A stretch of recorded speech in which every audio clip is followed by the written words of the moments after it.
sobrenatural. Capítulo 14. É mostrado seu futuro tabernáculo. 1933. Das centenas de pessoas que havia comparecido à primeira campanha evangelística de William Branham em junho de 1933, muitos deles retornaram às suas igrejas uma vez que as reuniões na tenda se encerraram. Porém, alguns foram novos convertidos a Cristo, sem afiliações prévias em igrejas. Muitas destas pessoas começaram a aparecer regularmente nos cultos de domingo. O salão maçônico alugado rapidamente ficou pequeno para acomodar a multidão, levando Billy a procurar um outro edifício.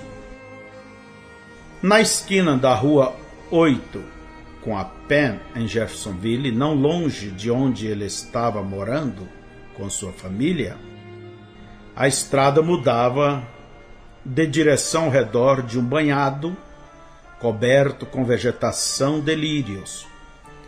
Caminhando de volta ao salão maçônico, Billy ajoelhou-se na margem deste banhado para orar por este problema. Senhor, o que eu devo fazer? Para onde tu queres que esta igreja vá? Ele olhou ao redor. Havia lírios com seus caules verdes sobressaindo, flutuando como muitos pratos sobre a superfície da água. Quão bonitas suas flores estavam, algumas rosa, outras brancas. Aqueles lírios o deixaram maravilhado. Como eles poderiam começar na sujeira e lodo no fundo e saírem à luz do sol determinando tão limpos e graciosos? E isso fez Billy se lembrar de sua própria vida, a qual bem recentemente havia emergido da sujeira do pecado à luz do amor de Jesus Cristo. Quão maravilhoso foi o Senhor que realizou tal milagre! Então isto veio a ele como uma revelação atirada, como uma flecha do trono de Deus. Aqui seria sua igreja, bem aqui, onde este lírio estava. Billy se levantou e andou pela alta gramínea ao redor do banhado. Seu coração bateu com entusiasmo. Sim, isto seria perfeito. Ele poderia construir. Os tijolos da dúvida caíram ao redor de seus ouvidos, antes mesmo que a argamassa da revelação tivesse secado.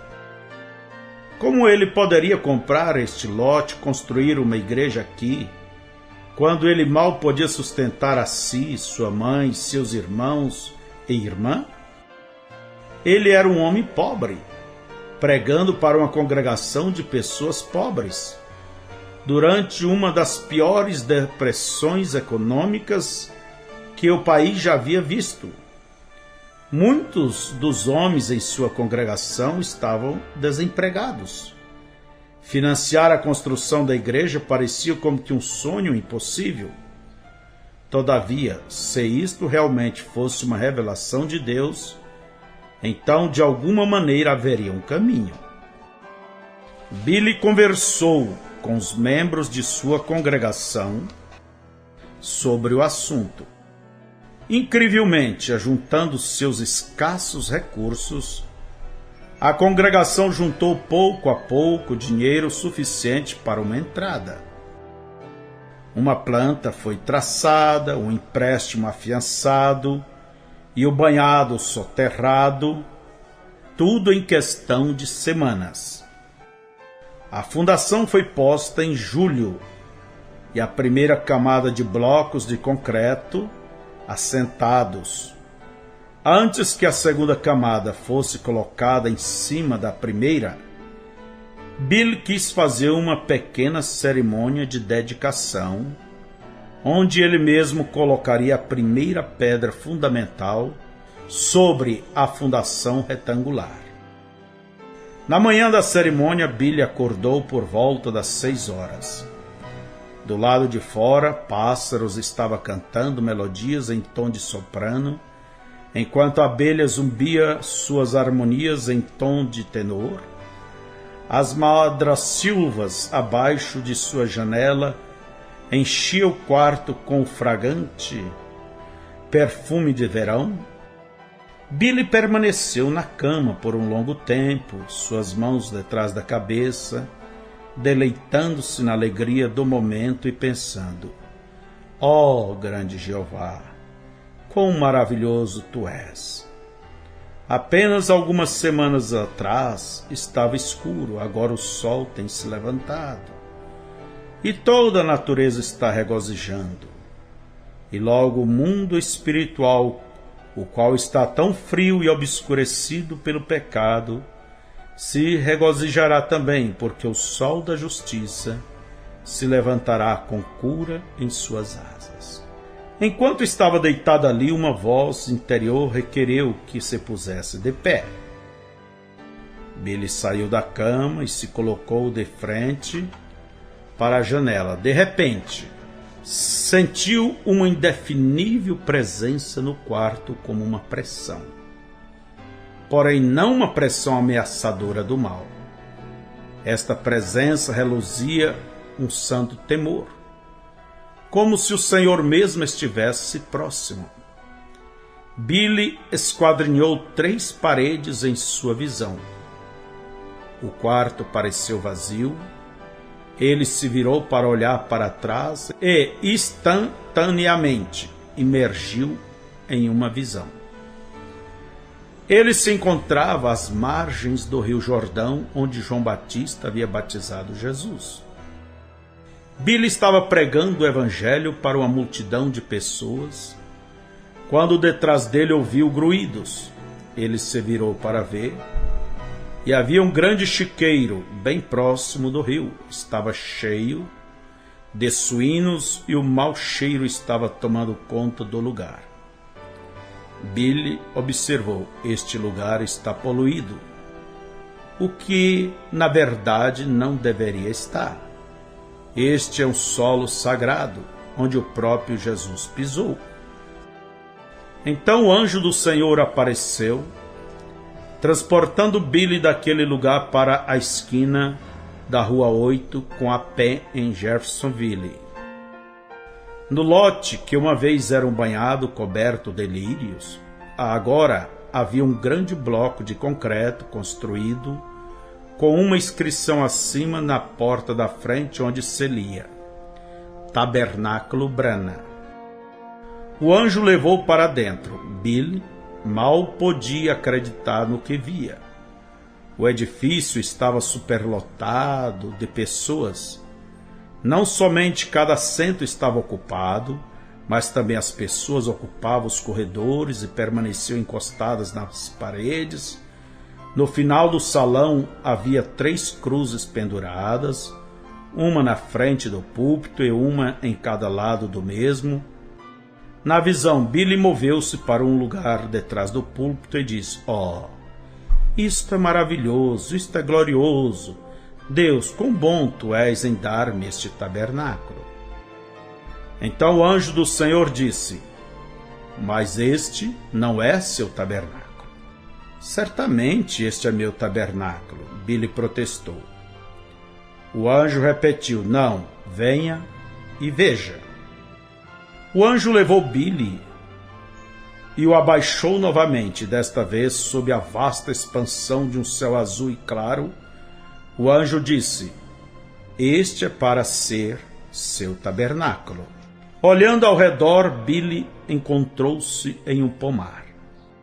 Árvores frutíferas cresciam, com cerca de 6 metros de altura, em 2 filas paralelas, criando um corredor entre elas, com uma única grande árvore no final do corredor, posicionada de tal forma que era de igual distância de cada fileira. Uma das fileiras parecia ser de macieiras e a outra de ameixeiras. Estranhamente, Suas raízes estavam embutidas em grandes vasos verdes, de ambos os lados, tanto da direita quanto da esquerda. Um vaso vazio estava em linha em cada fileira de árvores. Uma voz do céu retumbou: a ceifa está madura, mas os trabalhadores são poucos. Billy perguntou: Senhor, o que posso fazer? Enquanto ele observava as árvores começar a se parecer com bancos de igreja na visão de seu tabernáculo, e as 3 árvores no final do corredor tomaram a forma de 3 cruzes, Billy perguntou: o que isto significa? E o que são estes vasos vazios? E o anjo respondeu: cabe a você plantar nestes 2 vasos. Permanecendo na brecha entre as 2 fileiras de árvores, Billy quebrou um galho de uma macieira e o plantou no vaso vazio, em linha com aquela fileira. Então ele quebrou um galho de uma ameixeira e o plantou no vaso vazio daquele lado. Imediatamente árvores começaram a crescer desses 2 vasos, não parando até que chegaram à mesma altura das outras árvores no pomar. Depois, um grande vento agitou as árvores e uma voz disse: você fez bem. Estenda suas mãos e ceife. Billy estendeu ambas mãos. Em uma de suas mãos caiu uma maçã grande e amarela, firme e madura. E em sua outra mão caiu uma grande e amarela ameixa, macia e madura. A voz disse: coma as frutas, elas são saborosas. Billy mordeu uma delas e depois a outra. Ambas eram doces, suculentas e deliciosas. A voz repetiu: a ceifa está madura, mas os trabalhadores são poucos. Agora Billy notara que a grande árvore no final do corredor, cuja forma ainda era de uma cruz, havia ambas, as maçãs e ameixas, crescidas em cachos nos galhos. Billy correu pelo corredor e se ajoelhou ao pé desta árvore, clamando: Senhor, o que eu posso fazer? Um vento agitou fortemente as árvores, maçãs e ameixas começaram a cair em Billy como pingos de chuva, e a voz disse 3 vezes: quando você sair desta visão, leia 2 Timóteo 4. Então Billy estava de volta em seu quarto. O sol já havia subido um pouco mais alto no céu da manhã, mostrando que algum tempo havia passado enquanto ele houvera estado na visão. Billy pegou a Bíblia e abriu em 2 Timóteo. Ele leu o 4º capítulo lentamente, pensando acerca de cada palavra, tentando ligar isto com a visão. Que pregues a palavra, instes a tempo e fora de tempo, redarguas, repreendas, exortes com toda longanimidade e doutrina, porque virá tempo em que não sofrerão a sã doutrina, mas tendo comichão nos ouvidos, amontoarão para si doutores conforme as suas próprias concupiscências, e desviarão os ouvidos da verdade, voltando às fábulas. Mas tu, sê sóbrio em tudo, sofre as aflições, faze a obra de um evangelista, cumpre o teu ministério. Billy arrancou esta página de sua Bíblia e levou-a consigo à cerimônia de dedicação na esquina da Rua 8 com a Penn. Como era um dia de trabalho, cerca de somente 50 pessoas de sua congregação puderam estar ali. Na maior parte mulheres e crianças. Enquanto o Major Urey dos Voluntários da América liderava sua banda em movimento de marcha. Billy colocou a pedra fundamental firmemente em seu lugar no cimento molhado. Isto foi um gesto simbólico, dado que o Novo Testamento proclamou Jesus Cristo como a principal pedra de esquina de sua Igreja Universal.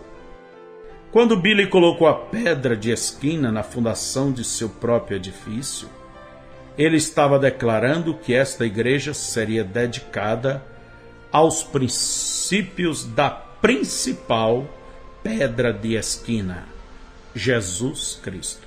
Então as pessoas colocaram moedas, lembranças e pedidos de oração por escrito em uma lata e a colocaram dentro da cavidade da pedra fundamental. Billy cobriu com a página que ele havia arrancado de sua Bíblia naquela manhã, página esta que continha estas palavras proféticas: mas tu, sê sóbrio em tudo, sofre as aflições, faze a obra de um evangelista, cumpre o teu ministério.